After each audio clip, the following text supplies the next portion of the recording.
Nakalabas ng buhay ang 4 na miyembro ng isang pamilya mula sa nasunog na bahay sa Las Piñas City. 2 sa mga biktima, menor de edad. Nasa frontline ng balitang yan, si Hannibal Talete. Nabulabog ng sunog ang Bernabe Compound sa Barangay Pulang Lupa 1, Las Piñas City kaninang madaling araw. Nilamon ng apoy ang ikatlong palapag ng isang bahay. Naging pahirapan ang pag-apula sa sunog dahil sa makitid na daanan. Inabot ng higit 1 oras bago dineklara ang fire out. Pagkatapos ng sunog ay tumambad ang bangkay ng isang pamilyang nasawi sa sunog. Kabilang sa namatay ang 38 anyos na tatay, 35 anyos na nanay, at 2 anak na 17 at 3 taong gulang. Kwento ng kaanak ng mga biktima na si Genaro Lucero.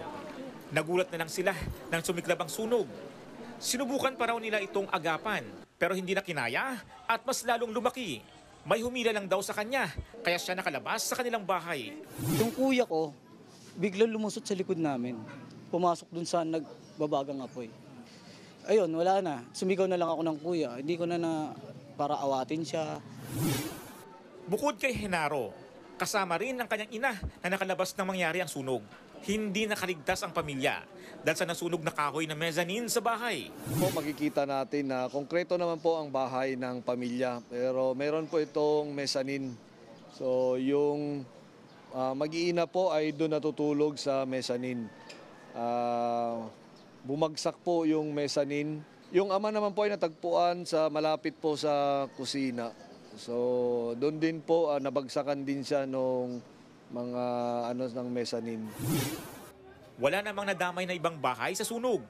Tinatayang nasa 600,000 pesos ang halaga ng natupok na ari-arian. Lumikas muna sa barangay hall ang pamilyang nasunugan. Inimbestigahan pa ng BFP kung anong sanhi ng apoy. Nagbabalita mula sa frontline, Hannibal Talete, News 5. Mga kapatid, Cheryl Cosim po, huwag maging huli at maging una sa lahat sa balitaan. Para sa tuloy-tuloy na talakayan sa Frontline, mag-follow at mag-subscribe sa social media pages ng News 5.